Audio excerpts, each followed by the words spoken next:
Alors, je suis avec Danny Labrec de Luna Câble, entre autres. Vous avez un nouveau câble pour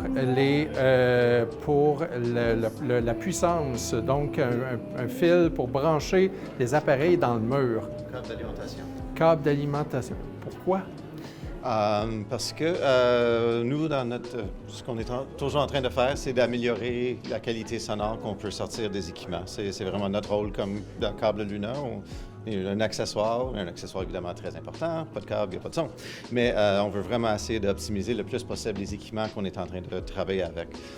Et on voyait que les câbles d'alimentation, ils font des grandes différences. Ça peut être vraiment énorme. On peut des fois utiliser comme l'analogie de comme si on voulait courir une course.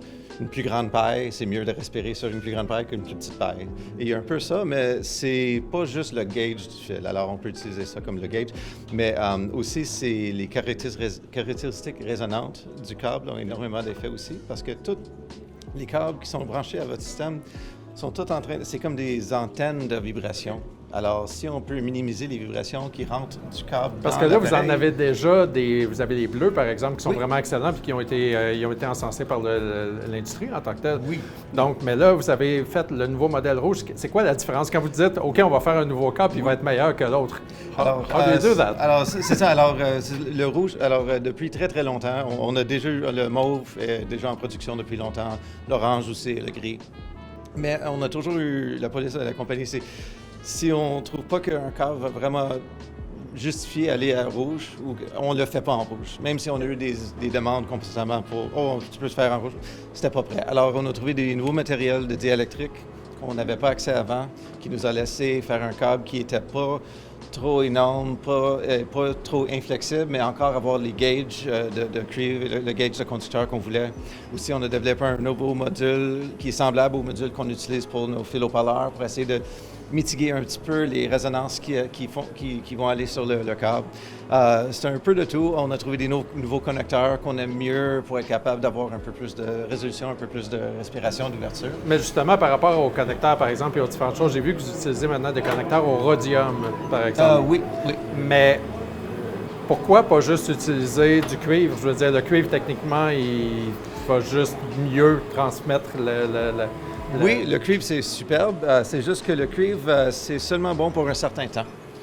Parce que la corrosion, tout va rentrer dedans. Alors, si on va faire un cuivre qui a un coating dessus, qui laisse qu'on voit encore le cuivre, on a déjà fait un compromis sonore. Pour nous, on a essayé tous les matériels qu'on pouvait. Le rhodium faisait la meilleure job de pas avoir de problème de corrosion et en même temps laisser passer le signal électrique bien. Totalement l'opposé de l'argent, par exemple. Oui, absolument, c'est ça, c'est très différent, exactement. L'argent, c'est l'opposé. Parce qu'on a l'habitude de voir justement du gold plating, par exemple. Oui, mais là, le rhodium plating, ça coûte plus cher. Okay. C'est ça le problème. Je pense que c'est vraiment la différence. Et le gold plating, c'est sûr que ça fonctionne bien. C'est juste qu'il y a une petite perte versus le rhodium. Et tant qu'aller dans notre top câble d'alimentation, on a été avec le rhodium. J'imagine que d'avoir ça permet d'avoir à peu près autant de puissance qu'on veut justement dessus. Mais si j'ai bien compris, vous avez aussi émis le commentaire que ce serait les appareils qui demandent le moins d'énergie qui devraient avoir ce genre de fil-là. Oui. Pourquoi?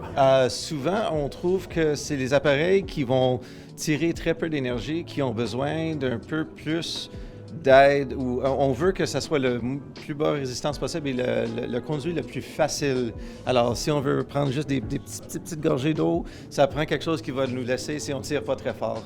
Et là, ça va l'affecter encore plus. Ça a l'air de ça, d'après ce qu'on peut voir. Donc ça serait... C'est tout à l'écoute. C'est toutes des théories qui viennent de nos expériences d'écoute. Mais okay.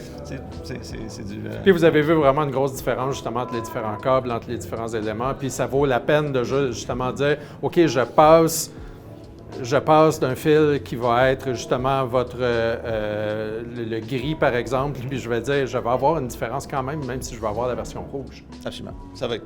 C'est assez profond, c'est assez énorme, la différence. Absolument. J'ai eu plusieurs clients qui m'ont dit qu'ils ont redécouvert leurs amplis ou leurs préamplificateurs en mettant le rouge, qu'ils ne savaient pas qu'il était aussi bon qu'il est. Et ça, c'est toujours, pour moi, c'est un des meilleurs compliments. C'est parce que c'est ça qu'on veut faire, oui, puis optimiser les autres. La preuve, c'est que c'est pas juste dans votre salle présentement. Vous avez votre salle avec Thoress, par exemple, qui fonctionne très bien, mais puis qui a vraiment une sonorité vraiment exemplaire. Mais Luna Câble est aussi partout à l'intérieur du salon présentement, Oui, puis on le retrouve un peu partout. Cette année, on est particulièrement un peu partout. Je crois qu'on est dans 9 systèmes cette année. Félicitations! C'est incroyable. Félicitations! Une compagnie comme nous autres, c'est Ben oui, vraiment spécial. c'est la preuve qu'il y a une différence, en fait. Je crois que c'est ça. Et même, c'est beaucoup de revendeurs qui ont plusieurs lignes de câbles, mais ils ont décidé d'utiliser Luna pour le show parce que peut-être ils ont vu que ça leur donne une chaleur, une ouverture, un côté naturel que le public aime bien. Alors, donc pour nous autres, c'est l'ultime compliment.